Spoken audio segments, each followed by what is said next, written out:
On the eve of our engagement, my fiancée suddenly wanted to break it off because of a classmate she had met while studying abroad. She said, "Business marriages never end well. I've always regarded you as my good friend. Who would have thought that after the engagement was called off?"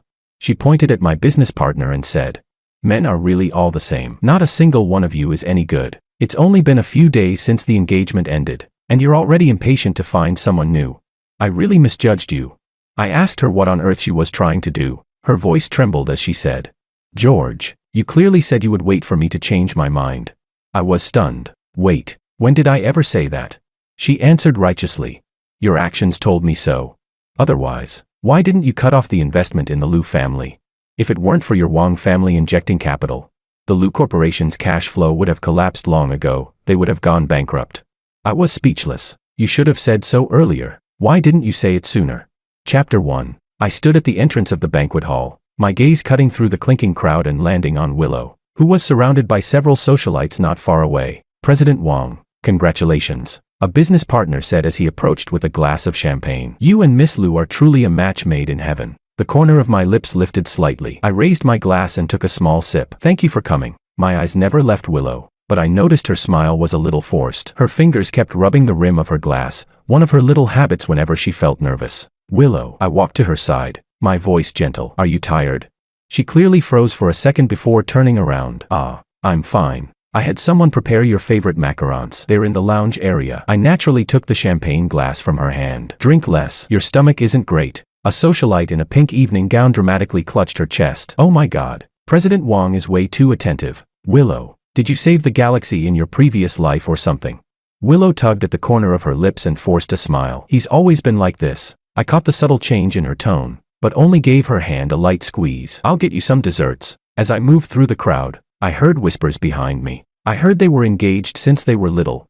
Of course, the old master of the Wang family picked the Liu family's daughter years ago. The Liu family isn't doing too well lately. This engagement couldn't have come at a better time. My steps paused almost imperceptibly. My eyes darkened for a moment, but I quickly returned to normal. I walked straight to the dessert table, carefully selecting several of Willow Liu's favorites. I also specifically asked a waiter to prepare a cup of warm honey pomelo tea. Her stomach always acted up when she was nervous. The banquet supervisor handed me the tray with a smile. "President Wang really takes meticulous care of his fiancée." I smiled faintly. "I'm used to it." The first time I met Willow, I was 5 and she was 3. She had been sitting on the swing in the Wang family garden, crying because a tree branch had torn her dress. Without a word, I had taken off my jacket and wrapped it around her. The habit stuck. I always instinctively took care of her, protected her. When I returned to her side, she was staring at her phone, brows tightly knit. The moment she saw me, she quickly locked the screen and slipped it into her clutch. "Eat something." I handed her the tray. "The pomelo tea is just the right temperature." Willow took the cup. Her fingertips brushed mine accidentally and she pulled back as if electrocuted, almost knocking over the tea. I steadied the cup firmly, frowning slightly. "What's wrong?" "Nothing. It just feels a little unreal." Willow avoided my gaze. "We're really getting engaged." I studied her profile and spoke softly. "If you're not ready yet." "No, that's not what I mean." She hurriedly cut me off, forcing out a strained smile. "It's just that time went by so fast." Halfway through the banquet, my father called me over to entertain several important clients. I glanced back at Willow standing alone on the terrace. The moonlight traced her slender silhouette, making her look especially lonely. My heart tightened. I ended the conversation quickly, picked up her shawl, and followed her out. On the terrace, Willow was speaking into her phone in a low, urgent voice. Hearing footsteps, she spun around abruptly, her face pale. "It's chilly at night." I unfolded the shawl and draped it gently over her shoulders. "Who were you talking to?" "And no one. Just a friend." Willow hurriedly put away her phone. "Someone I met while studying abroad." I didn't press further. I simply brushed a fallen petal from her shoulder. "If you're tired, we can leave early." Willow looked up at me. Under the moonlight, my features seemed especially defined, my gaze so gentle it nearly broke her heart. She parted her lips, as if wanting to say something, but in the end only shook her head. "George," she suddenly called my name, her voice so soft it was almost inaudible. Willow looked at me, her eyes filled with complicated emotions. If one day I did something that disappointed you, would you forgive me?" I was stunned for a moment, then let out a soft laugh. "Haven't you caused enough trouble growing up? When have I ever not forgiven you?"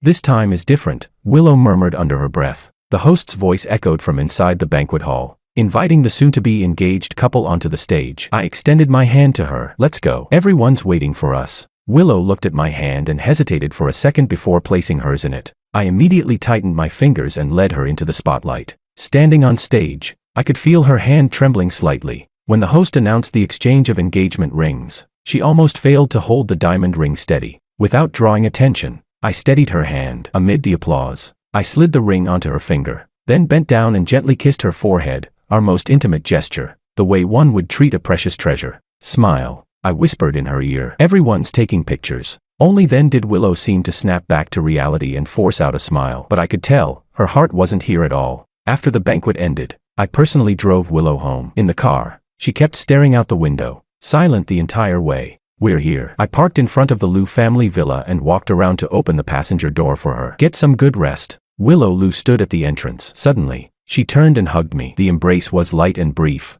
Before I could fully react, she had already let go. Good night, George. Without looking back, she ran into the house. I remained where I stood, watching her figure disappear behind the door, my brows knitting unconsciously. This wasn't the Willow I knew. She was definitely hiding something. At that moment, Willow leaned against the closed door, trembling as she took out her phone. On the screen was an unread message. Are you ready to come clean with him?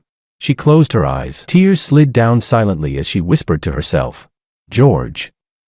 I'm sorry. Chapter 2. I rubbed my temples and removed my gold-rimmed glasses, placing them on the desk. The antique clock on the wall pointed to 1 a.m. I had just finished a 4-hour transnational video conference. I stood and walked to the floor-to-ceiling window. The garden in the night was quiet and serene. When we were children, Willow and I often played hide-and-seek there. Once, she fell asleep hiding in the bushes. The entire family searched for 2 hours before I finally found her in the mosquito-filled shrubs. Her face had been covered in bites, and she cried so hard she looked like a rain-soaked pear blossom. I carried her home on my back, coaxing her the entire way, telling her, I'll always be able to find you. The vibration of my phone cut through the memory. The screen showed Willow's name. I answered immediately. George. Can I come over right now? Her voice trembled slightly. In the background, I could hear a car engine running. Right now. I glanced at the time. What happened? I have something important I need to tell you in person. She paused. Very important. My brows drew together slightly. All right, I'll have the gate guard let you in. No. I'm already at the entrance. The call ended abruptly. I quickly headed downstairs. The moment I opened the front door, I saw Willow stepping out of an unfamiliar black sedan. What surprised me was that a strange man stepped out as well. He was tall, dressed in a casual suit. His slightly wavy brown hair caught the light under the porch lamp. He walked naturally to Willow's side and placed a hand around her waist in an intimate gesture. I stood at the doorway, my fingers unconsciously tightening against the doorframe. Come in. My voice was astonishingly calm. Willow bit her lower lip and led the men into the living room. Would you like something to drink? I asked, as if this were an ordinary late-night visit. Willow waved her hand. No. She took a deep breath. George, this is Makoto. We met while I was studying in the UK. Makoto stepped forward and extended his hand, wearing a polite smile. I've long heard of President Wang. I shook his hand briefly, feeling the deliberate increase in pressure from his grip. The glint in Makoto's eyes reminded me of the opponents who fought me openly and secretly in the business world. Have a seat. I gestured to the sofa and took the single chair opposite them. I noticed Willow sitting pressed tightly against Makoto, their thighs touching, like conjoined twins. Silence spread through the living room. Finally, Willow spoke. George, I'm sorry for coming so late, but I can't hide it anymore. She grabbed Makoto's hand. Makoto and we're already together. My expression did not change in the slightest. Only my right index finger tapped lightly against the armrest, one of my habits when exercising extreme restraint. So, I asked. Willow seemed unprepared for my reaction. Her speech quickened. I love him. We've already promised ourselves to each other. I only agreed to the engagement today because I didn't want to embarrass you in front of so many people. I understand. I nodded, my voice still steady. So you came tonight hoping I would withdraw on my own.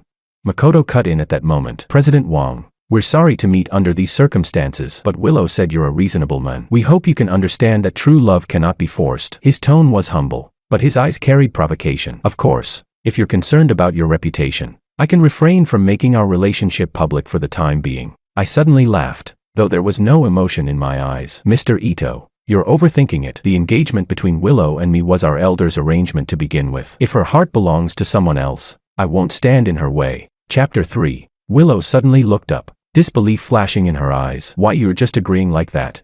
What else? I countered. Force you to stay by my side. That's not the Wang family's way. Makoto squeezed Willow's hand. See, I told you President Wang isn't the type to throw his weight around. Some people love to dress up business marriages as deep, undying love. when in reality it's all about interests. Willow frowned. Makoto.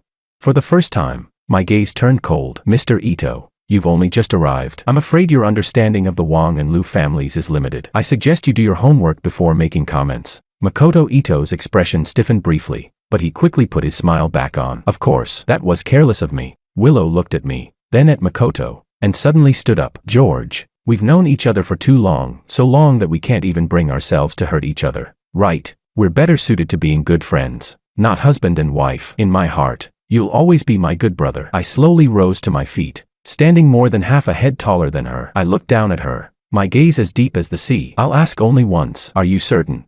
I'm certain. Willow lifted her chin, though her fingers twisted tightly in the hem of her clothes. She was certain that what she needed wasn't meticulous protection, but a passionate, heart-racing kind of love. All right, I nodded. Tomorrow I'll explain everything to both families. The responsibility for breaking off the engagement will fall on me. That's great, Makoto immediately said. That way it'll be good for Mr. Ito. I cut him off, my voice as cold as ice. What happens between Willow and me does not require commentary from an outsider. The living room fell into complete silence. Willow tugged uneasily at Makoto's sleeve, and he barely suppressed the anger on his face. It's late. You should go. I walked toward the door, my intention to see them out unmistakable. Willow grabbed her handbag and headed quickly for the entrance, Makoto close behind. Just before stepping over the threshold, Willow suddenly turned back. George, we're still friends, right?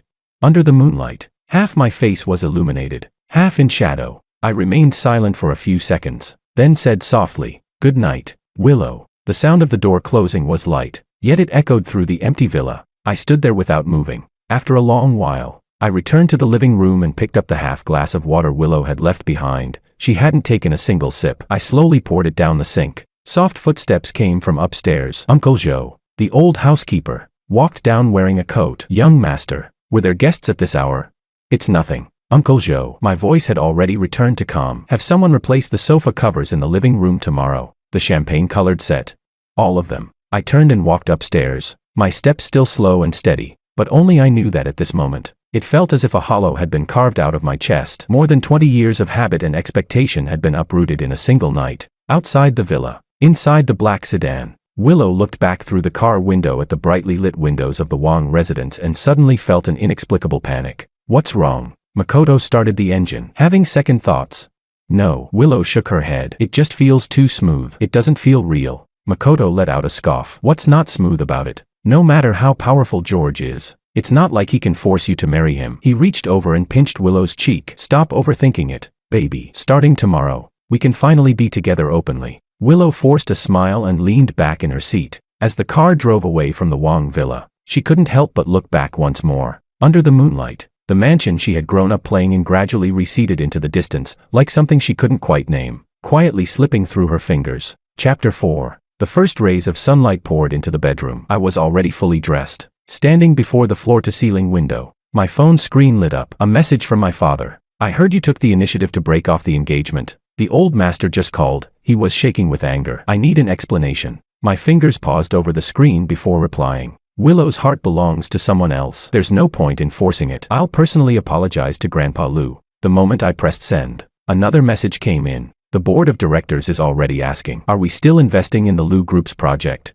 My gaze darkened slightly. In recent years, the Liu Group's cash flow had been strained. That new energy project was their last hope of turning things around. Originally, after the engagement banquet, the Wang Group was supposed to release the first round of funding. "Proceed as planned," I replied. "Business is business. It doesn't mix with personal feelings." I had barely put my phone down when it rang. The screen showed Uncle Liu. I took a deep breath and answered. "George, Willow just came back and told me you're breaking off the engagement. What on earth is going on?" Diego's voice was both anxious and furious. "Uncle, I had planned to visit today to explain in person," I said evenly. "Willow has found someone more suitable. I believe her choice should be respected." "Ridiculous. Who could possibly be more suitable than you? That exchange student named Ito whatever. Has Willow been fed some kind of love potion?"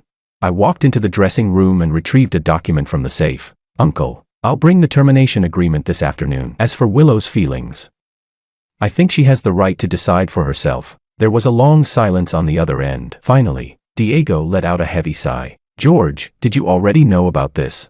"I found out last night," I replied calmly. "But please don't blame Willow. She simply chose the person she believes is right." After hanging up, I stood before the mirror and adjusted my tie. The men reflected their looked composed, though a trace of fatigue lingered faintly beneath his eyes. I recalled Willow's expression when she said we were too familiar, so familiar we couldn't even bring ourselves to hurt each other. As if more than 20 years of affection had been nothing but a joke. Wang Group Headquarters, 88th floor, President's Office. President Wang, the documents for the Lu Group project are ready. My secretary placed a stack of files on the desk. However, Director Wang from Finance wants to know if the investment amount should be adjusted. Considering the current situation, proceed according to the original plan. I signed without looking up. Also, investigate someone for me. Makoto, studied in the UK, returned to the country within the past year. The secretary had just turned to leave when the office door was suddenly pushed open. Willow Lu stormed in, 2 security guards trailing behind her, trying unsuccessfully to stop her. Miss Lu insisted on seeing you, one of them said awkwardly. I waved them away. After the door closed,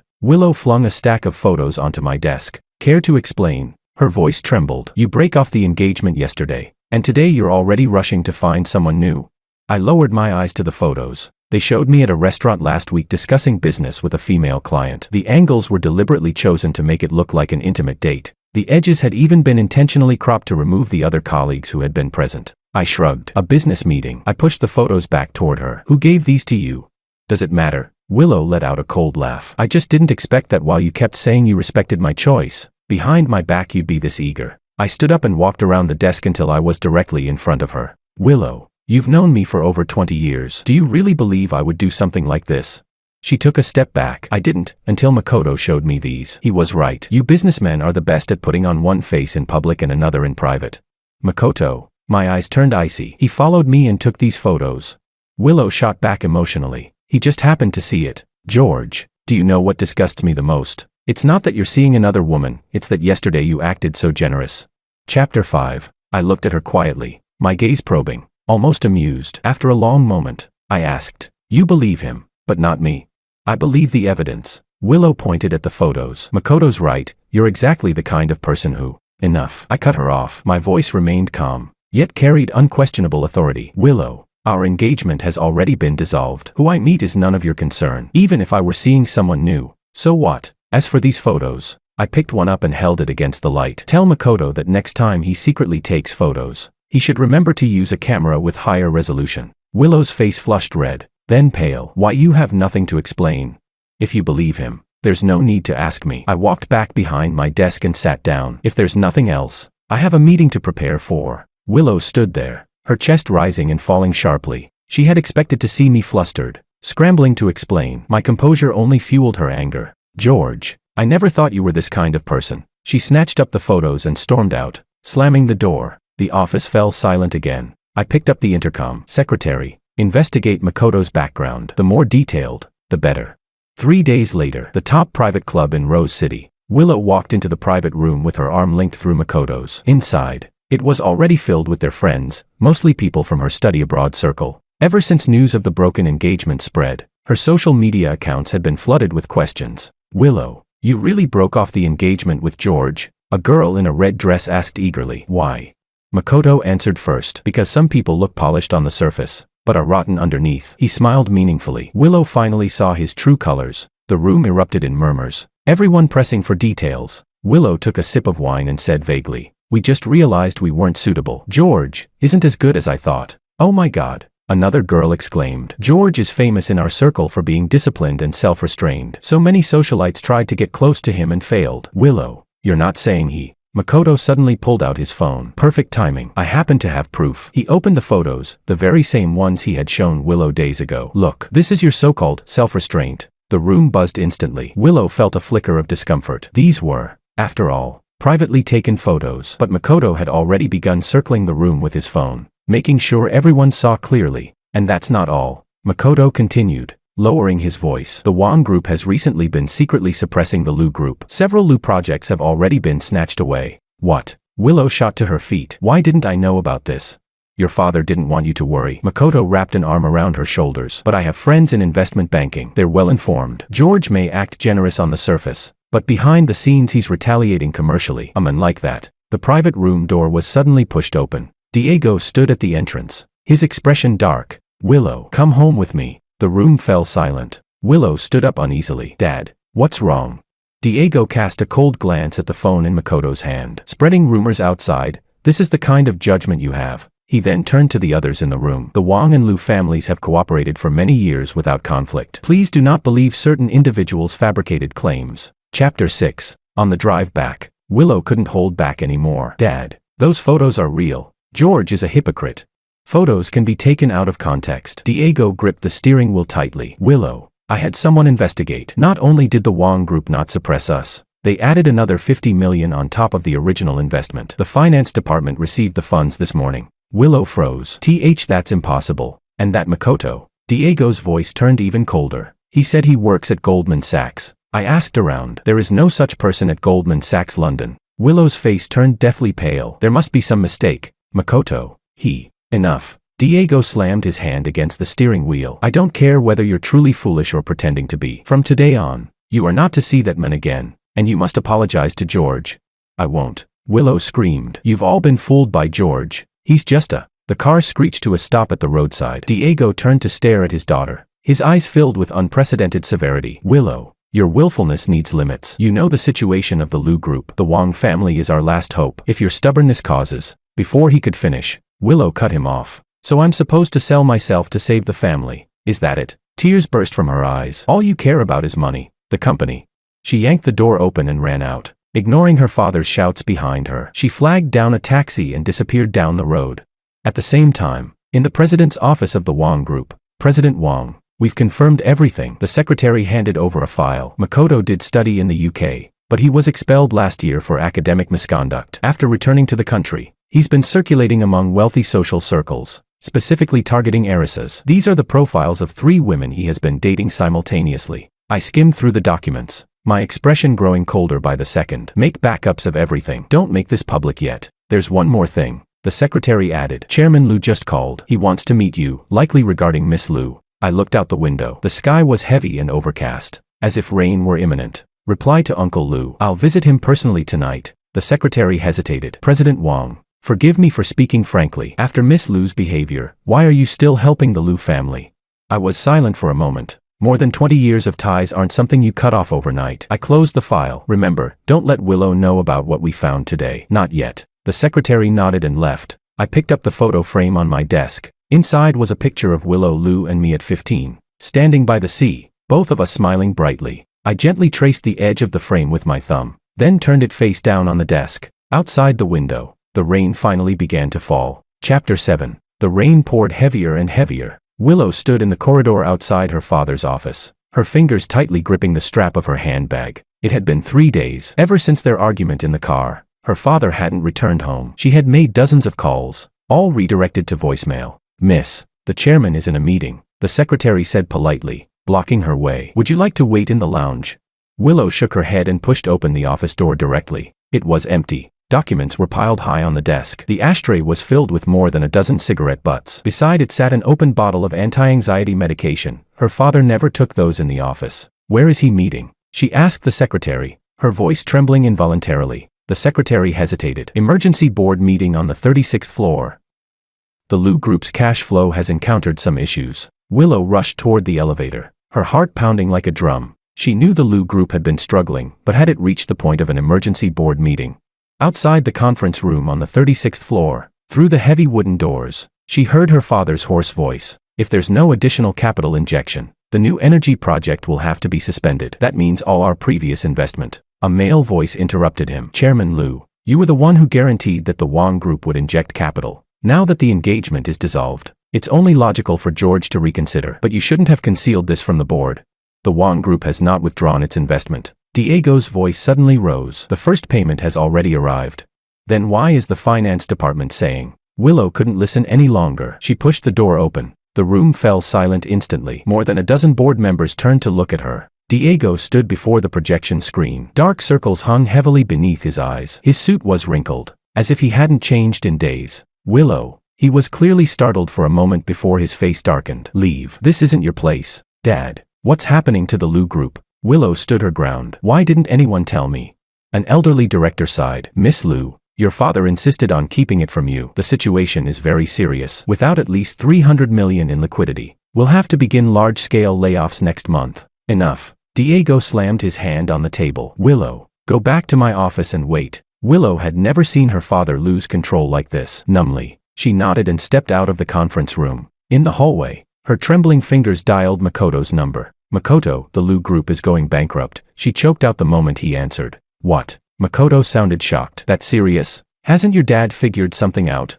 I don't know. They're in a meeting. Makoto, I'm scared. Don't be scared, baby. His voice softened. I'm meeting an important client right now. I'll come see you tonight. By the way, don't touch the properties and stocks under your name yet. Let me analyze everything for you first. After hanging up, Willow felt a flicker of comfort. At least Makoto was still by her side. She thought of George, and bitterness surged in her chest, just as Makoto had said. The Wong Group had begun retaliating by pulling back support.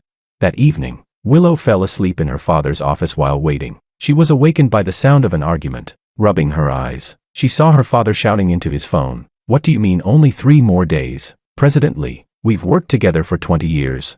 Whatever was said on the other end made Diego deflate like a punctured balloon. He sank into his chair. Fine, 3 days. He hung up and finally noticed his daughter awake. Dad, Willow spoke timidly. Diego rubbed his face wearily. Let's talk at home.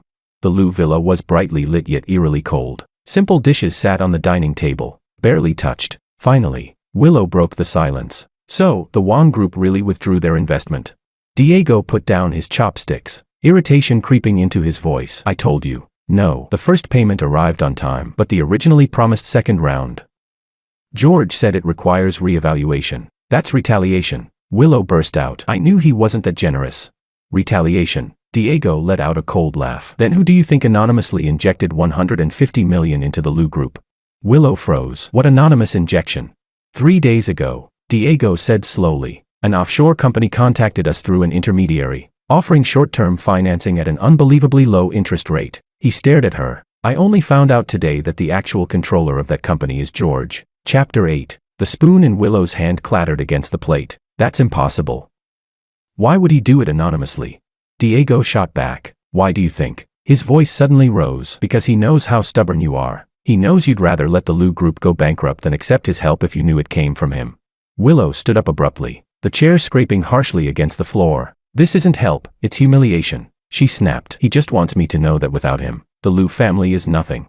Diego sprang to his feet, his face flushed red. Willow, when did you become this unreasonable? For that Makoto with a questionable background, you'd really watch the company your grandfather built from scratch collapse.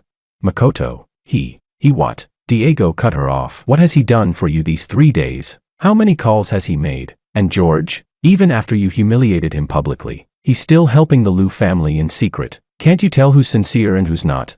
Willow's chest heaved violently. What kind of spell did George put on you? Those photos clearly. Photos. Diego let out an incredulous laugh. You're going to deny a man who's protected you since childhood because of a few out-of-context photos. Willow, you're 24, not 14. Whatever Makoto says, you believe. Whatever George does, you doubt. Are you blind?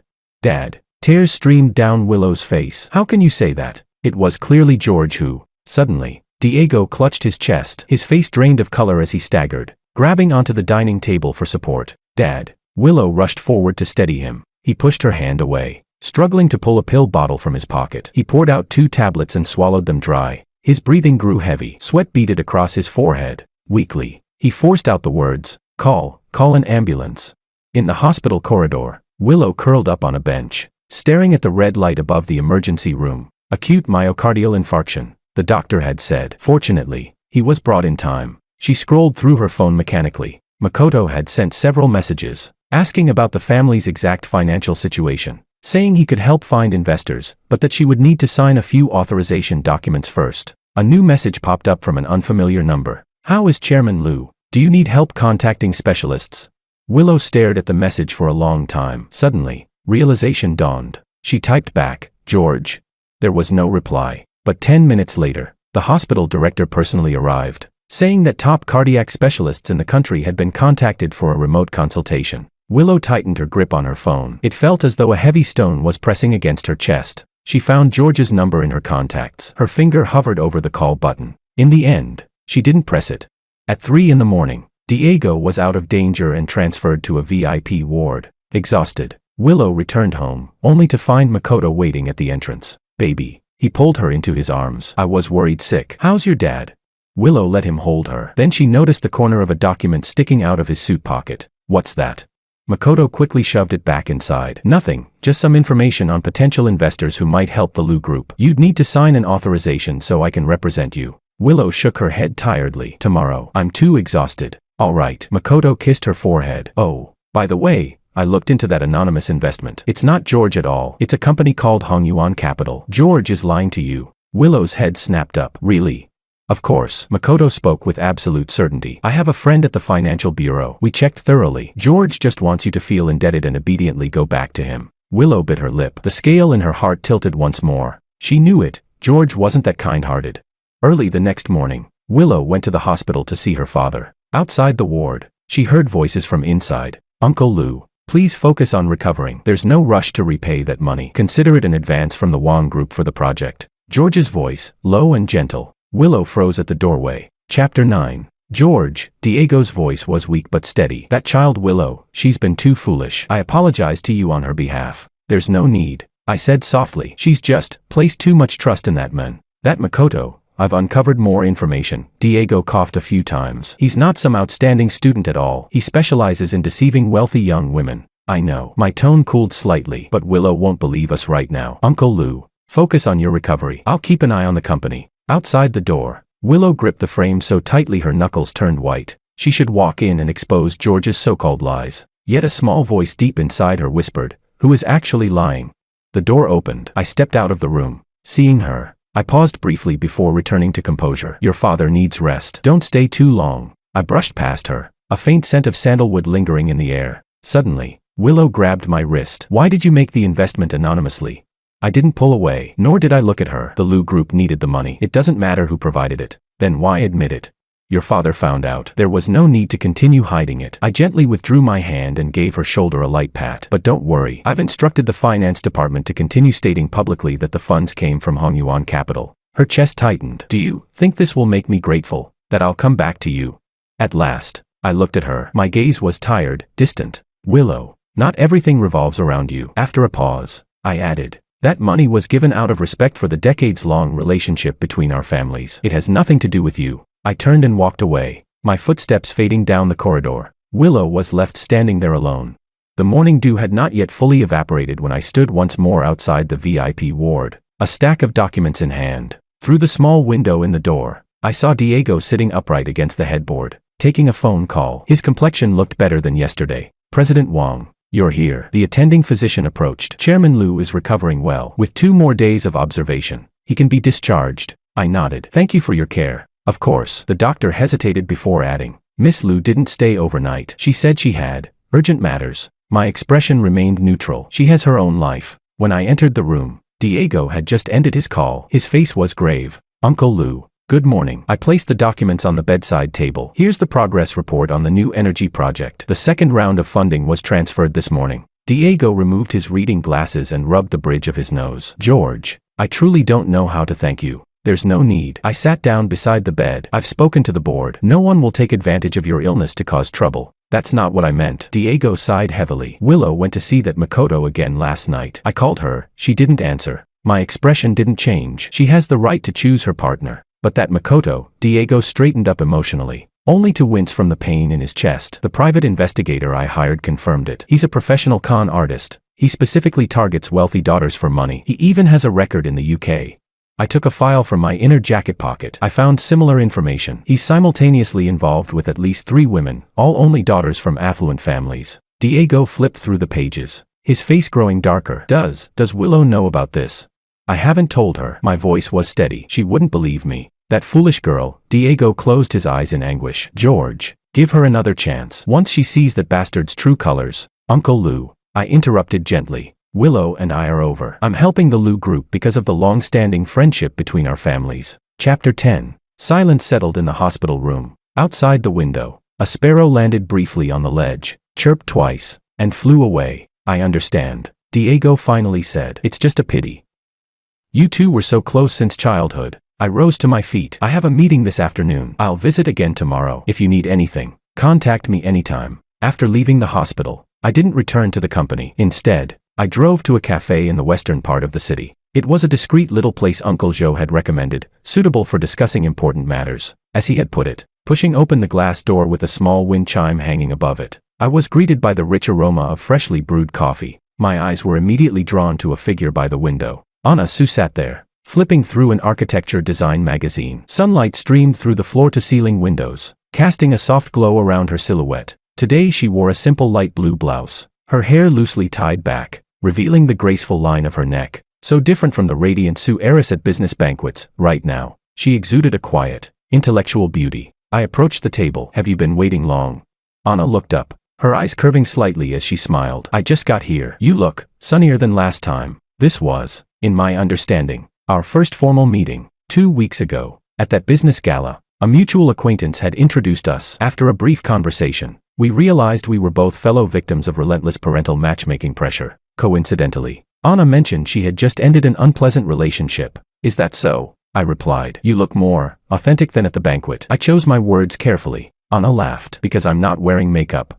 Because you're not wearing high heels. I gestured toward the white sneakers placed beside her chair. That day you were armed with 10-centimeter weapons. Your presence filled the room. Anna burst out laughing. That was armor. Facing that many business tycoons for the first time, I had to suit up. The waiter brought over 2 cups of hand-poured coffee. Mine had no sugar. Anna had remembered the preference I casually mentioned last time. So, Anna stirred her coffee thoughtfully. Are we really going to pretend to date? My parents have started arranging blind dates again. I met 2 last week, each more outrageous than the last. The corner of my lips lifted. My father too. Yesterday he even hinted that if I can't find someone suitable, a man would do. Anna nearly choked on her coffee. Chairman Wang is that open-minded.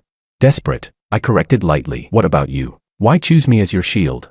Anna rested her chin on her hand, thinking. Because you seem not annoying. And I did my homework. No bad habits, aside from being a workaholic. Fair enough. I raised my cup. I heard Miss Sue once stayed in her studio for 3 straight days finishing a design draft. We talked easily, from work to travel, to our equally absurd matchmaking experiences. I discovered that Anna was not only intelligent but also possessed a refreshingly straightforward sense of humor. Talking to her required no careful weighing of every word. That sense of ease was something I hadn't felt in a long time. Halfway through, Anna suddenly said, I've heard about you and Willow. It's been all over the social circles. My fingers paused against the rim of my cup. That's in the past. I know. Anna met my gaze directly. I just mean, if you're not ready to start something new, even if it's just pretend, we can wait. I looked at her properly for the first time. Her eyes were clear, no calculation, no pity, only honest respect. Thank you, I said softly, but I've already let go. Some things can't be forced. Anna nodded, about to respond, when a sharp female voice suddenly cut through the air. Chapter 11. George, what a coincidence. Willow stood by our table, impeccably made up, dressed in the latest Wang collection dress, a limited edition handbag dangling from her wrist. She looked as if she had just stepped out of a luxury boutique. Makoto was nowhere to be seen. I frowned slightly. Willow, how did you? She cut me off. Aren't you going to introduce us? Her gaze swept over Anna with undisguised hostility. And this is Anna, I said calmly. Vice President of Sue Architecture. Anna Sue. This is Willow. Anna extended her hand politely. I've heard a lot about Miss Lu. Willow pretended not to see the offered hand. She pulled out a chair and sat down instead. George, you move fast. How long has it been since we broke up? And you've already found someone new? Other patrons in the cafe had begun glancing in our direction. My expression cooled. Willow, mind the setting. What? Afraid to admit it, she raised her voice. Yesterday you were acting all devoted in front of my dad. Today you're out on a date. George, you're unbelievable. Anna placed her cup down gently. Miss Lu, I think you misunderstand. President Wang and I are just what? A business meeting. Willow sneered. In a cafe this romantic, dressed like this. She turned to me. Did you pick this place on purpose to provoke me? These are all my favorite shops around here. I inhaled slowly. Willow, let's talk outside. Why should we? Her eyes reddened. What are you hiding? Anna stood up suddenly. I'll step away for a moment. She gave me a look of understanding and left gracefully. Only after she was out of earshot did I lower my voice. What exactly do you want? What do I want? Willow's voice trembled. George, you said you'd wait for me to come back. I stared at her. When did I ever say that? You didn't have to say it. She clenched her fists. Your actions did. The anonymous investment, helping my dad contact specialists, wasn't all that meant to make me regret leaving. I looked at her quietly. My gaze had become so unfamiliar that it made her uneasy. Willow, you think too highly of yourself. I helped the Lu Group purely out of respect for our family's decades-long friendship. I paused. As for waiting for you, you're no longer worth that effort. The words cut like a blade. Willow shot to her feet, knocking over her coffee cup. Dark liquid spread across the table. You bastard. Her voice broke. You clearly all these years. That was the past. I pulled out tissues and began wiping the table. Willow, as a former friend, I feel obligated to remind you, Makoto has problems. Enough. She stepped back, disgust flooding her eyes. Even now you're trying to smear him. George, you make me sick. My hand stilled midair. The last trace of warmth in my eyes extinguished. I nodded lightly, my voice as faint as early winter mist. Very well, then I have nothing more to say. Anna returned at that moment, holding a few napkins. Do you need help? Willow watched the two of us standing side by side and suddenly found it hard to breathe. I turned to Anna, my tone gentle. It's fine, we should go. George, Willow called after me. You'll regret this. Business marriages never end well. I glanced back, a faint smile curving my lips. Who said this is a business marriage? After we left, Willow remained seated at the messy table. A waiter approached cautiously. Miss, is there anything else you need? She shook her head mechanically and pulled out her phone, dialing Makoto's number. It rang more than 10 times. No answer. She called again. This time, someone picked up, a woman's voice. Hello. Willow froze. I'm looking for Makoto. He's in the shower, the woman replied lazily, amusement lacing her tone. And you are? Willow's fingers tightened around the phone until her knuckles turned white. Who are you? I'm his girlfriend, the woman said with a light laugh. Who are you? Willow ended the call abruptly, her entire body trembling. She dialed again. The phone was switched off. Outside the café's glass windows, the sunlight remained bright and warm. Willow stared in the direction George and Anna had walked away, and for the first time, she realized, this time, no one would turn back for her. Chapter 12. Rain battered against the taxi window, blurring the neon lights outside into streaks of color. Willow curled up in the back seat, clutching her phone. On the screen was a photo of Makoto kissing a strange woman in front of a hotel. The private investigator's email contained more bank transfer records, profiles of other women he had been dating simultaneously, even his criminal record in the UK. Miss, we're here. The driver's voice pulled her back to reality. Willow looked up. The taxi had stopped in front of Makoto's apartment building. After paying, she rushed into the rain toward the elevator. Her high heels splashed into puddles, muddy water staining the hem of her trousers. As the elevator ascended, the unfamiliar woman's voice replayed in her mind. I'm his girlfriend. It felt as if a burning coal had been shoved into her stomach, the heat searing upward from her chest to her throat. Ding! The elevator doors opened. Willow stormed to Makoto's door, raising her hand to pound on it, only to hear a woman's laughter from inside. Her hand froze midair. Trembling, she pressed the doorbell. Footsteps approached. The door opened. Makoto stood there wearing only pajama pants, droplets of water still clinging to his chest. He had clearly just showered. His smile stiffened the moment he saw her. Willow, why are you? She shoved past him into the apartment. In the living room, a woman wearing Makoto's shirt sat on the sofa painting her nails. 2 glasses of red wine and half-eaten steak sat on the coffee table. Oh, so this is the girl from the phone call. The woman arched a brow provocatively. Makoto, you do have a type, rich girls. Makoto hurriedly shut the door. Willow, listen to me. She hurled her phone at his face. Explain what? She demanded hoarsely. Explain juggling 3 girlfriends, faking your academic background, or explain the 2 million you borrowed from me. Makoto caught the phone. When he saw the photo on the screen, his expression shifted. You investigated me. My dad hired a private investigator. Willow's voice cracked. Do you know what I did for you? I called my father blind. I turned against George, and you. George? Makoto suddenly let out a cold laugh. You're still thinking about George? Willow, you think he's some saint? The methods he used to investigate me, are they any cleaner than mine? At least he never lied to me, she shouted, trembling. Ha! Makoto spread his hands exaggeratedly. Then go back to him. See if he still wants you. He's doing just fine with the Sioux heiress now. What are you to him? The word struck like a blade, precisely piercing her most fragile place. She staggered back. An image flashed in her mind. George in the cafe. The way he looked at Anna. That softness, that ease. It used to belong to her. Give me back the money, she said through clenched teeth. 2 million. Now. Makoto's face twisted. Money? What money? That was an investment you willingly made. Do you have an IOU? A transfer note? On the sofa, the woman blew gently on her nails. Makoto, don't be so fierce, she drawled. Miss Liu, why don't you sit down for a drink? We can talk it out. Willow looked at the two of them. A wave of absurdity washed over her. How had she thrown away more than 20 years of affection for someone like this? How had she believed such clumsy lies? Keep it, she spat. Buy yourself a coffin. Then she turned and yanked the door open, running out.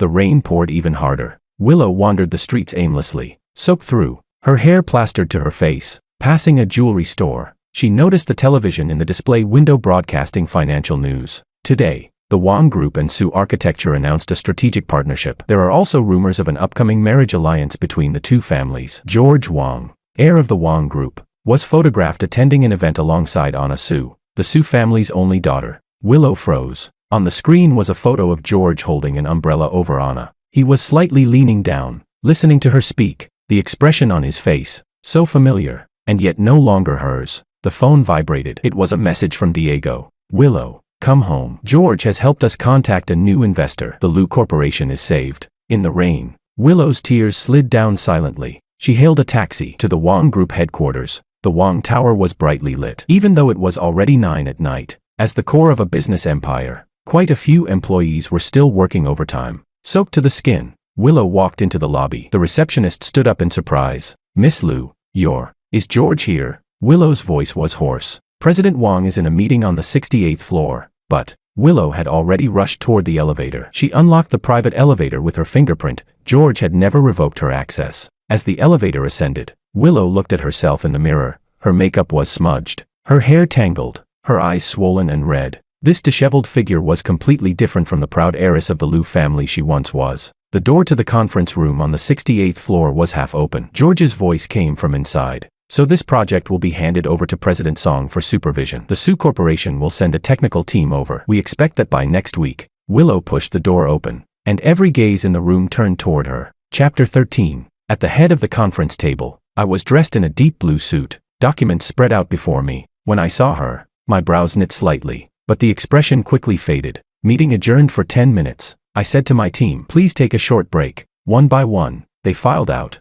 their curious glances sweeping over Willow. The last person out thoughtfully closed the door. You should have called first, I said. I stood and retrieved a towel from the cabinet nearby, handing it to her. What happened? Willow didn't take it. Rainwater dripped from her hair onto the carpet. You already knew, didn't you? About everything, Makoto. I placed the towel on the conference table. I knew some of it. Why didn't you tell me? Her voice trembled. You just watched me jump into a fire pit. I stared at her. Didn't I tell you? Have you lost your memory? I warned you not to trust him. Do you remember what you said to me? George, you make me sick. The words landed like a slap. Willow staggered slightly. Yes, she had said that. In the cafe, in front of Anna. I was blinded by him. Her voice broke. George, I was wrong. I really was wrong. I walked to the window, turning my back to her. Did you come here hoping I'd say, it's okay, I forgive you? She whispered. I cut her off. Then let me tell you, I forgive you. I turned around. But that changes nothing. Her knees buckled. She gripped the back of a chair to keep from collapsing. We can start over, she pleaded. Like before. There is no before. My voice was soft, yet it struck her like a hammer. I've moved forward. You should too. Is it because of Anna? She cried sharply. How long have you even known her? What does she know about you? Does she know you always drink warm milk before bed? Does she know your preferences? Does she know you? She knows I deserve respect. I interrupted. That's enough. The quiet accusation in that sentence cut deeper than any shout. Willow pressed her lips together. Today I met Makoto's other girlfriends, she said with a bitter laugh. He deceived me, just like I deceived you. Is this karma? I was silent for a moment, then picked up my coat. I'll have someone drive you home. No. She stepped back. I don't need your pity. It's not pity. It's responsibility toward Uncle Lu. I pressed the intercom. Secretary Lin, prepare the car. Miss Lu is heading home. Willow suddenly rushed forward and grabbed my arm. George, please, give me one more chance. I promise. I gently freed myself from her grasp. Willow, some things, once missed, are gone. A knock came at the door. President Wang, the car is ready. Secretary Lin's voice called from outside. Willow looked at my calm expression and suddenly understood. The George who would forgive her no matter what she did was truly gone. George, she whispered his name one last time. So faint it was almost a sigh. I opened the door for her. Take care. In the hallway, Secretary Lin stared in surprise at the tear-streaked face of Willow Lu. Miss Lu, are you all right? Willow gave no answer. She followed Secretary Lin toward the elevator like someone walking in a dream. Before the doors closed, she cast one last glance at George's office. He was already back at the conference table, head lowered over the documents, as if everything that had just happened were nothing more than a minor interruption. On the ride home, neon lights flickered past the window. Fragments of the past flashed through Willow's mind. When she scraped her knee as a child, George carried her home. When she craved ice cream at midnight during college, George drove across half the city to find her favorite flavor. At banquets, he blocked drinks for her. draped his coat over her shoulders. Every time, she had taken his devotion for granted. Only today did she understand how precious that devotion truly was. Chapter 14. The car stopped in front of the Liu family villa. The butler hurried out with an umbrella. "Miss, where have you been?" The master was frantic. Willow stepped out numbly and walked into the living room. Diego was seated on the sofa, documents spread before him. The moment he saw her, he stood up. "Willow." He strode toward her, then froze at the sight of her disheveled state. "My God, what happened?" Willow threw herself into her father's arms and sobbed like a child. "Dad, I was wrong. I was really wrong." Diego stroked her hair and sighed deeply. "It's good that you know. It's good that you know." Through her tears, she choked out, "George, he's going to marry Anna." "I know," Diego replied quietly. "Chairman Wang called this afternoon. The two families have already come to an agreement." Willow looked up, her vision blurred with tears, taking in her father's exhausted face. "Dad, what do I do?" Diego guided her to sit on the sofa. "Willow, some things, once lost, are lost. What you need to do now is reflect and start over." "But He cut her off gently. "George has helped us more than you know. Without him, the Liu group would already be bankrupt." "He even what?" Diego hesitated, then pulled a document from the stack and handed it to her. "This is the full report from the private investigator. Besides Makoto's background, it details what George has done for you during this time." Willow's hands trembled as she opened it. Page after page, her tears fell uncontrollably. George had not only made the anonymous investment, he had quietly negotiated with the Liu group's creditors. When contacting hospital specialists, he specifically instructed them not to reveal his involvement. Even when she was dating Makoto, he had arranged for someone to keep watch discreetly, afraid she might encounter danger. The final page contained a photograph. It had been taken the day of the cafe confrontation. In it, George stood by the window, watching her leave in the rain. The pain in his eyes was unmistakable. Willow touched the photo. He still cared about me. He once did," Diego corrected softly. "Willow, let go. George has made his choice." She pressed the photo to her chest, tears sliding down silently. Willow stood before a mirror, her fingers brushing the lace of the wedding gown. George had commissioned it in Paris. It was meant for their wedding. "Miss," the maid hovered nervously at the dressing room door. "Are you really going to go like this?"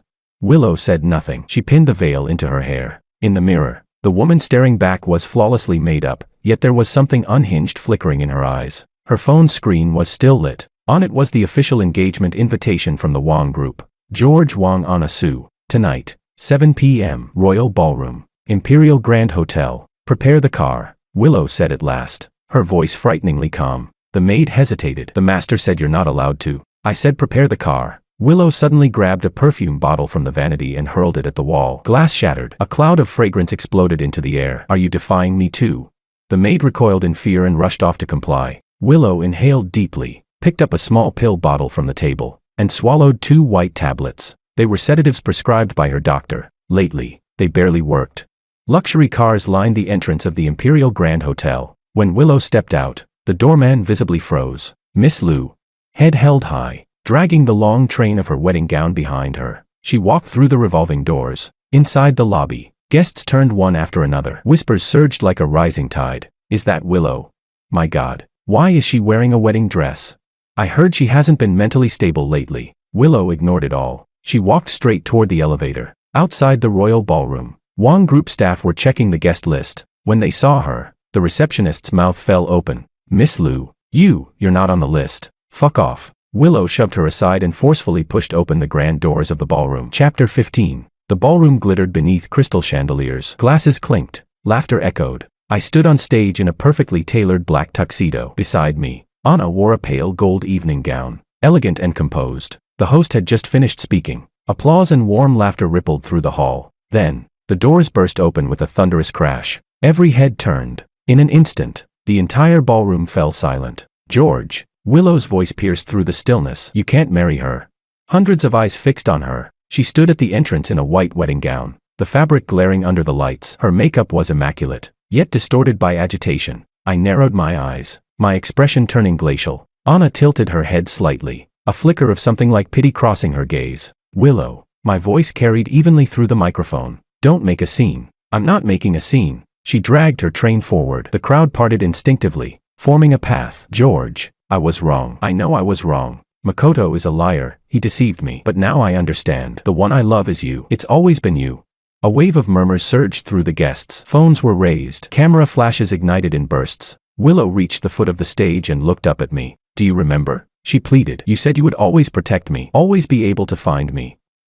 I've come back. Please, don't abandon me. Her carefully prepared words fractured under the weight of real anguish. I set the microphone down and walked to the edge of the stage, crouching. I met her at eye level. Once, this posture had meant reassurance. Now, it carried distance. Willow, I said quietly, low enough that only she could hear. Go home. Don't humiliate yourself further. I don't care. She seized my hand. George, we had more than 20 years together. Does that mean less than a few months with her? I gently withdrew my hand. Love isn't measured in time. Then what is it measured by? Money. Her voice sharpened. Is it because the Sue family is more useful than the Lou family now?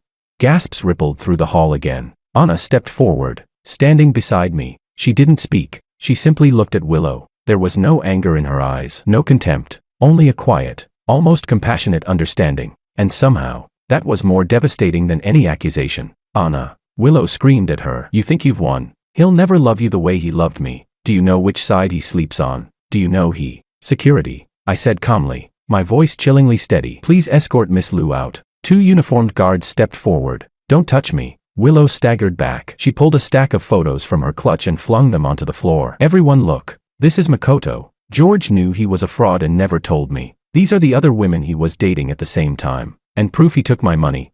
The photos scattered across the marble floor. Guests bent down, passing them between themselves. Willow turned back to me, tears streaming down her face. You could have stopped this.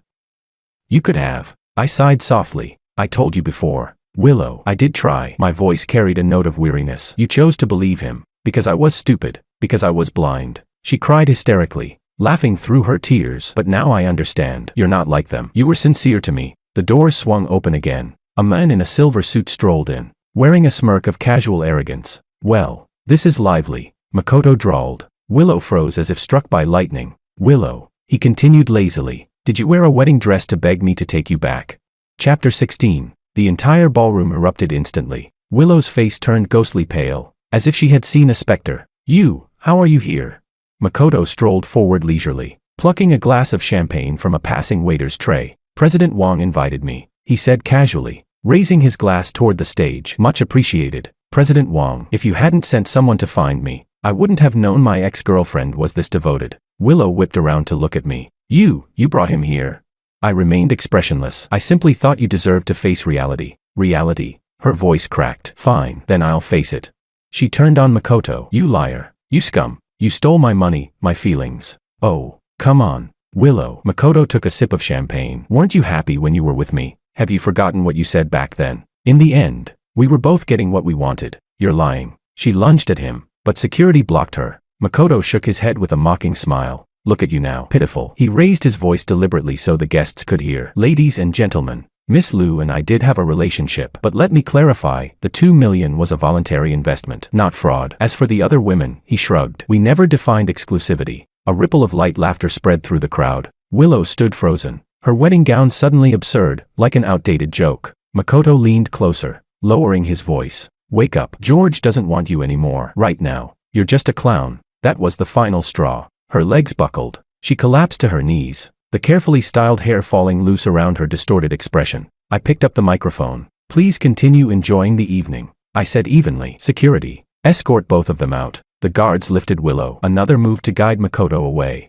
Makoto shrugged indifferently. Before leaving, he even arched a brow at Anna. Miss Sue, coffee sometime. Anna didn't even glance at him. She simply reached for my hand. That single gesture carried more power than any declaration. A flash of cold resolve passed through my eyes. As Willow was dragged past the guest seating, she heard a familiar voice. Disgraceful.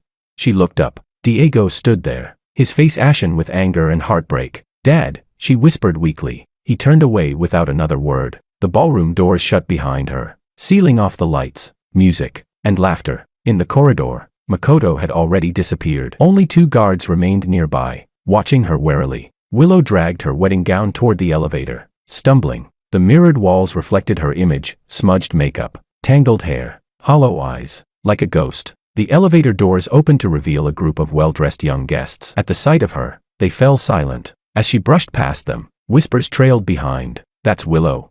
I heard she's unstable. Went crazy over George, didn't she? The doors closed, cutting off the noise. Willow leaned against the cold metal wall and slowly slid down to the floor. Her gown spread around her like a withered flower. Outside the hotel, fireworks suddenly burst across the night sky, the grand finale arranged for the engagement celebration. Willow stood on the steps, looking up. The colorful explosions illuminated her tear-streaked face. A black sedan pulled up quietly in front of her. The window rolled down, revealing Uncle Joe's weathered face. "Miss Lou," he said gently, "young master asked me to take you home." That single form of address, Miss Lou, drew the final line between them. Chapter 17. Willow got into the car numbly. On the back seat lay a paper bag containing a few pieces of clothing she had left at the Wong residence. On top was a blue scarf, the one George had wrapped around her neck himself when they were 15. Fireworks continued to bloom across the sky, illuminating the entire night. Willow clutched the scarf tightly to her chest. Like a child who had lost everything,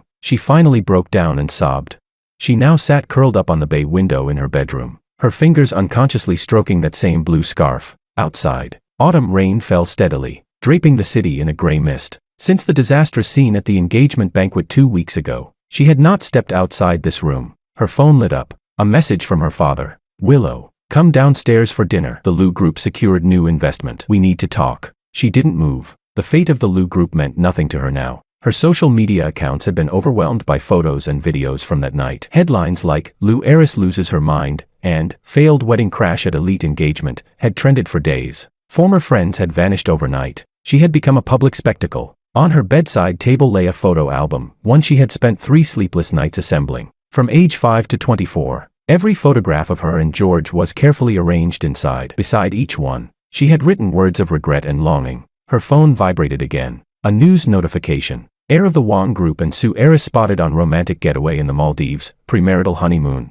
The accompanying image showed George and Anna walking hand in hand along a beach. His other hand rested naturally at her waist, the place that had once belonged to Willow alone. Willow suddenly grabbed the album and hurled it at the wall. The heavy book burst open midair, photographs scattering like snowflakes. She dropped to the floor, frantically tearing at the smiling faces until her hands trembled and her nails split. "Miss," the maid rushed in at the noise, gasping at the chaos. "Your hands are bleeding." Willow stared at her blood-stained fingers and began to laugh. "He used to be so afraid of me getting hurt. Once I cut my finger slicing fruit, and he panicked so much he called an ambulance." The maid stood there helplessly, unsure what to say. "Prepare the car," Willow suddenly said, rising to her feet. "I'm going to the Wong Group, but the master said you're not allowed to." "I said prepare the car." An hour later, Willow stood in the lobby of the Wong Group headquarters. Barefaced, dressed simply in jeans and a white blouse. Thick white bandages wrapped conspicuously around her wrist. "I want to see George," she told the receptionist, her voice hoarse. The receptionist looked troubled. "Miss Lou, President Wong has instructed. Tell him I'll wait here. I'll wait until he's willing to see me." Willow sat down on a lobby sofa, her back straight, eyes fixed on the elevator. Employees passed by whispering. Some discreetly took photos. She ignored them all. 3 hours passed. The sky outside darkened. The receptionist approached quietly, setting down a cup of water and a box of bandages. "Miss Lou, your hand." "Thank you, I don't need it," Willow replied without even looking. Chapter 18. The elevator chimed, and George stepped out, followed by several sharply dressed executives in tailored suits. He was wearing a dark gray 3-piece suit, listening to a subordinate's report, his brows slightly furrowed. Willow abruptly stood up, and the photo album on her knees fell to the floor. When George saw her, his steps paused for a moment. He said a few words to his subordinates, and they left first. "Willow." George walked up to her, his voice calm. "What is it?" At this distance, Willow could smell the familiar sandalwood scent on him mixed with a faint hint of coffee. His eyes were still as gentle as ever, only that gentleness no longer belonged to her. Willow said, I came to return this." She bent down, picked up the album, and handed it to me. "All our memories, they're all in here." "I didn't take it. There's no need. Please, just look at it once." Willow's voice trembled. "I spent 3 days making it." I took the album and casually flipped to a page. It was a photo from when we were 10, taken in the Wong family garden. The younger Willow was riding on the younger me's back, both of us smiling without a single worry in the world. "Do you remember that day?" Willow said urgently. "I accidentally broke Grandpa's favorite vase. You said it was you who did it, and you took a terrible beating for me." I closed the album. "Willow, what's in the past should stay in the past." I handed it back to her. "Cherish the present. Don't live in yesterday. Without you, what present do I even have?" Tears burst from Willow's eyes. "George, I know I was wrong. Give me one more chance, just one last chance." I glanced at my watch. "I have a meeting. Uncle Joe will take you home." "I'm not leaving." Willow grabbed my sleeve. "Not unless you promise to give me another chance."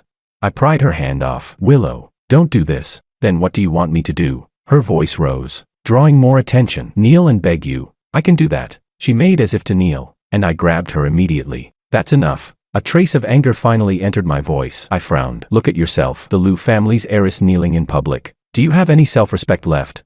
Self-respect? Willow let out a miserable laugh. Can self-respect bring you back? I took a deep breath and pressed the elevator button. Security, please escort Miss Liu out. 2 security guards stepped forward at once. Willow shook off their hands. Don't touch me. I'll walk myself. She turned and rushed toward the main entrance, only to collide with someone at the doorway. Anna. She was wearing a simple beige trench coat and holding 2 cups of coffee, clearly prepared for her and me. When she saw Willow, her eyes widened slightly, but she said nothing. Willow stared at her, chest heaving. Satisfied? Proud of yourself for stealing someone else's fiancé?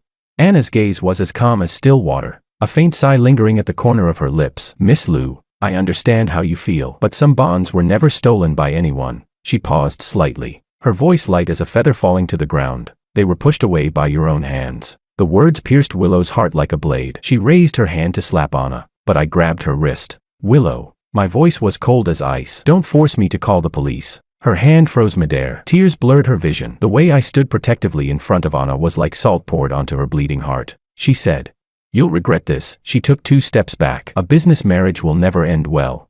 Anna gently held my hand. Miss Liu, what George and I share goes far beyond just business. I lowered my head to look at her, my gaze softening. That small interaction was more lethal than any words could ever be. Chapter 19. Willow rushed into the rain without an umbrella, letting the icy drops soak her completely. Behind her, she heard me giving instructions to the security guards, then Anna's gentle voice, "She needs help." Help! Willow burst into laughter in the rain. What she needed was time to turn back, a chance to choose again, for the George who would always tolerate and indulge her to return, but no one could give her that. In the days that followed, Willow became almost obsessed. She signed up for a cooking class, burning several blisters onto her hands just to perfect George's favorite braised pork meatballs. She found the gym George frequented and bought a 1-year membership, yet only dared to hide in a corner and steal glances at him. She even bribed a gardener from the Wang family estate just to track George's every move. But worst of all, she began posting anonymously online, fabricating dirt about Anna, from promiscuity during her college years to engaging in unethical business competition. The rumors spread quickly within their social circle and even affected the stock price of Sioux Construction. That afternoon, Willow was at home admiring her handiwork. An exposé claiming Anna had slept her way to the top had already been shared over 10,000 times. The doorbell rang. A courier delivered an envelope. Inside was a lawyer's letter, signed by the joint legal counsel of George and Anna, accusing her of defamation and infringement of reputation rights. Attached were complete records of her hiring internet trolls to spread the smear campaign. If you do not immediately cease and issue a public apology, we will take legal action. The final line read so. Willow's hands trembled so violently she could barely hold the paper. George was actually going to sue her for that woman. Were more than 20 years of history between them worth nothing? She grabbed her car keys and rushed out, heading straight for the headquarters of Sioux Construction. The front desk couldn't stop her. She stormed directly into Anna's office. Anna was in a meeting. Seeing Willow barge in, she merely raised an eyebrow and signaled for the others to leave first. Miss Liu, what can I do for you? She closed the folder in her hands, her tone calm. Willow slammed the lawyer's letter onto the desk. You made George send this. You think this can scare me? Anna glanced at the letter and nodded lightly. It was a joint decision. Drop the act. Willow slammed the table. You're nothing but a cheap woman who slept her way up. George will see your true colors sooner or later.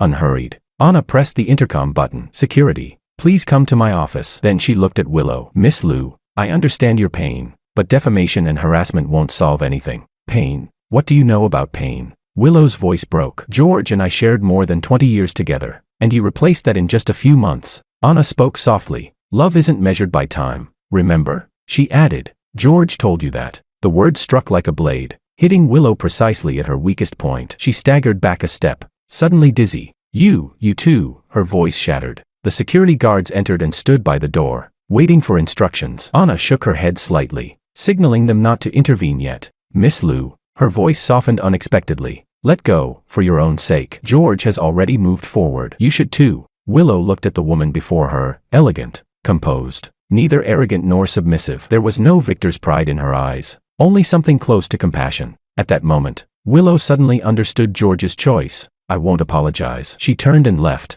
her voice so low it was almost inaudible. That evening, uninvited guests arrived at the Liu residence. When Willow went downstairs, she saw her father and George talking in the study. The door wasn't fully closed, and fragments of their conversation drifted out. The Lou Group's situation is worse than I imagined. It was George's voice. That loan matures next week. Her father sounded much older than before. I'll contact the bank, one last time. Willow stood outside the door, her fingers clutching the hem of her clothes tightly. One last time, what did that mean? Chapter 20. As I stepped out of the study, I saw her. I gave a slight nod. Willow, why are you here? She forced herself to meet my eyes. Business matters. I answered briefly. I should be leaving. George. Diego suddenly called out to me. Thank you, for Willow. I shook my head. For you, Uncle Lou. That sentence was the final blow, completely shattering Willow's last illusion. I was helping the Lou family, not because of her. As she walked me to the door, Willow suddenly asked, do you really love her, Anna? I paused but didn't turn around. Yes, more than you ever loved me. This time, I turned to face her. My gaze was calm as still water. Willow, love isn't a competition. Anna and I, we're right for each other. Right for each other, Willow repeated the words, as if tasting some kind of bitter medicine. I hesitated for a moment, then added, the rumors online have to stop. Anna may not care, but I won't tolerate it. And if I refuse, then I'll be very disappointed, I said. Not as your former fiancé, but as someone who has known you for over 20 years. That sentence was more effective than any threat. Willow bit her lip and nodded. After George left, Diego came out of the study, looking utterly exhausted. Willow, pack your luggage. What?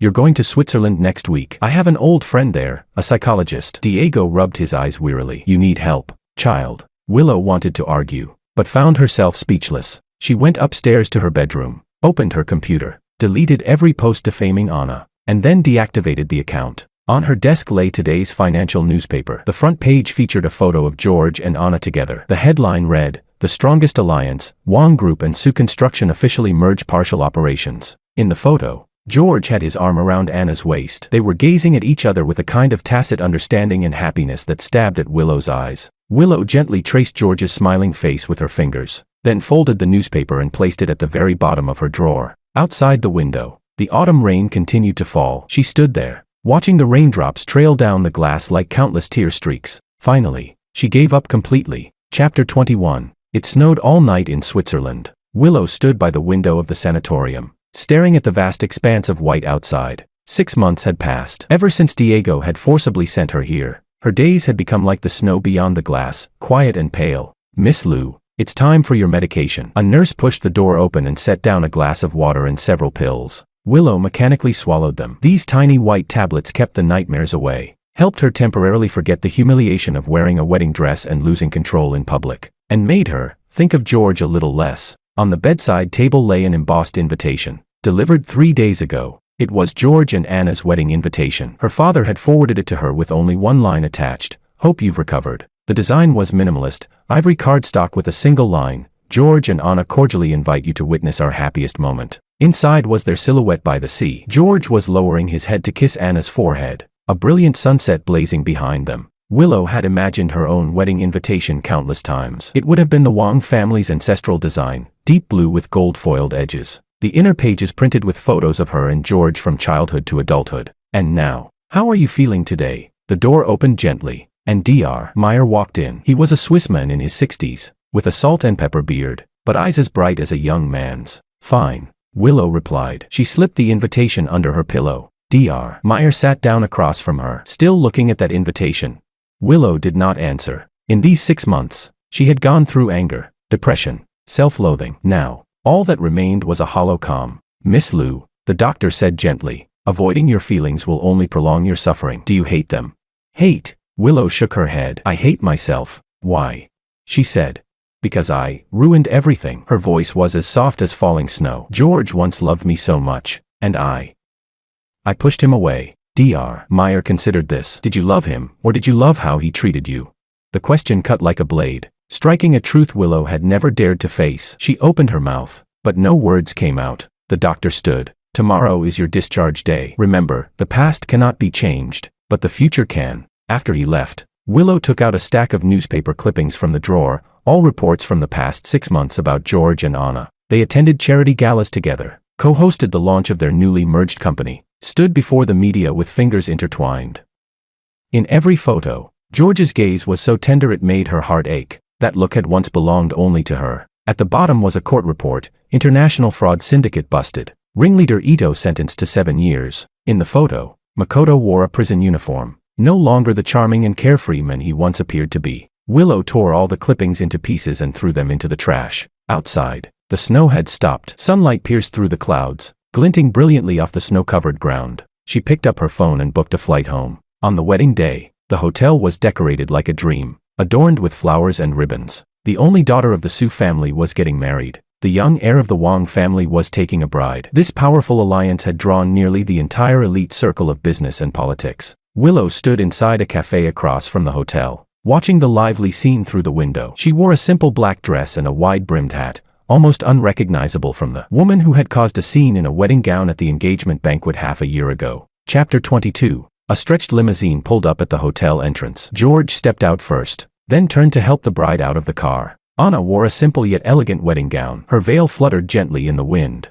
her face glowing with happiness. George was dressed in a black tuxedo, tall and striking. His gaze never once left his bride's face. Willow's heart felt as though an invisible hand had clenched around it. The man who had once been gentle only to her now had eyes full of someone else. She paid for her coffee and walked toward the hotel. Without an invitation, she couldn't enter the main hall, but the hotel lobby had a live broadcast screen. She found a corner seat and quietly watched the ceremony on the screen. The priest was reciting the vows. George and Anna stood face to face, holding hands. When asked whether he was willing to take her as his wife, George's voice was clear and unwavering. "I do." Willow closed her eyes. Tears slid down silently. More than 20 years ago, 5-year-old George had said the same words to her in the garden. They had been playing house. George had woven a ring from grass and said with childish earnestness, "Willow, I'm willing to marry you. Now, please exchange the rings." Willow suddenly stood up. She couldn't just sit there and watch this happen. She rushed into the restroom, pulled out the white dress she had prepared, not a wedding gown,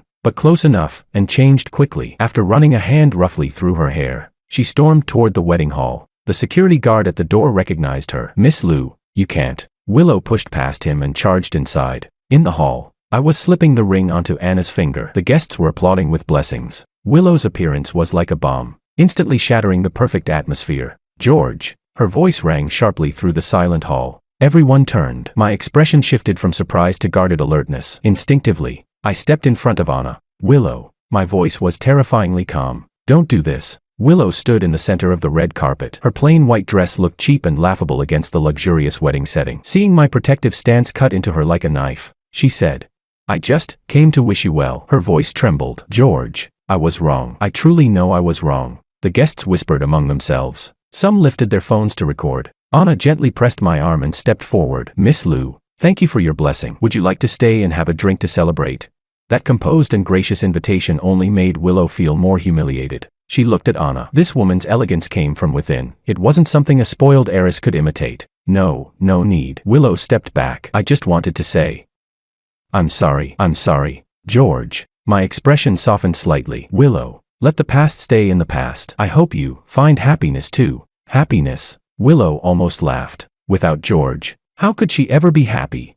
But she only nodded and turned toward the exit. Behind her, the host's awkward voice resumed. "Let us continue celebrating this beautiful moment." Stepping out of the hotel, the sunlight stung her eyes. Willow removed her hat and let the wind scatter her hair. Half a year ago, she had left in the same disheveled state, but this time, she would not look back again. She called her father, but he didn't answer, so she went home directly to pack her luggage. Tomorrow she would leave for somewhere even farther away, New Zealand. Diego had a small vineyard there that needed someone to manage it. News of George's wedding was playing on her phone. She was about to turn it off when a breaking news alert interrupted. This afternoon, renowned entrepreneur Diego suffered a sudden cerebral hemorrhage and has been rushed to the hospital for emergency treatment. The photo frame slipped from Willow's hand and shattered on the floor. It was a picture of her and her father from last year's birthday celebration. The hospital corridor felt endless. By the time Willow arrived, the surgery was already over. The doctor regretfully informed her that although Diego's life had been saved, he might remain in a long-term coma. It was caused by overwork and stress,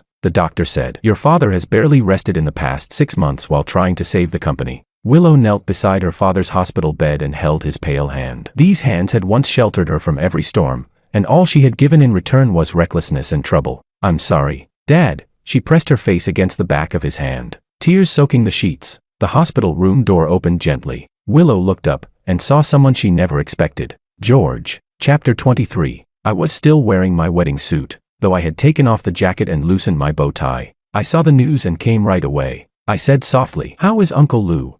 Willow wiped her tears. "The doctor said he might never wake up." I walked to the bedside and bowed respectfully. "Uncle Lou has shown me immense kindness." "Willow, if there's anything you need, just say the word," Willow asked. "Isn't today your wedding?" "The ceremony is over." I glanced at my watch. "The reception can be postponed." Willow suddenly laughed. A bleak sound. "You're still like this, kind to everyone." I didn't respond. Instead, I took out my phone. "I've contacted several specialists. They'll come tomorrow for a joint consultation." "Why?" Willow looked up at me. "After everything I did to you, why are you still helping me?"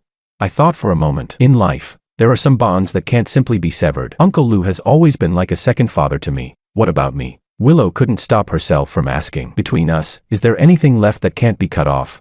I looked out at the night beyond the window. "Willow, like you once said, if you're willing, I'll always be your brother." The hospital door opened again. Anna walked in, holding 2 cups of coffee. When she saw Willow, she paused slightly, then handed one over. "Miss Lou, take care." Willow didn't take it. "You should go back. Today is your big day." Anna set the coffee down on the table. "Uncle Lou is family to us as well." She naturally stepped to my side, our shoulders touching. The wedding ring on her ring finger gleamed under the light. That sight finally made Willow understand. She had truly lost George. Not from the night she brought Makoto to see me, but at this moment, when George stood beside someone who truly understood him and deserved him. "Thank you for coming," she said, standing up. "But I can take care of my father alone." I nodded. "Call anytime if you need anything." George and Anna turned to leave, their silhouettes perfectly matched, like a flawless painting. Willow stood by the window, watching the wedding car slowly drive away. Her phone vibrated with a news alert. "Fraudster Makoto confesses in prison," simultaneously dated 5 heiresses.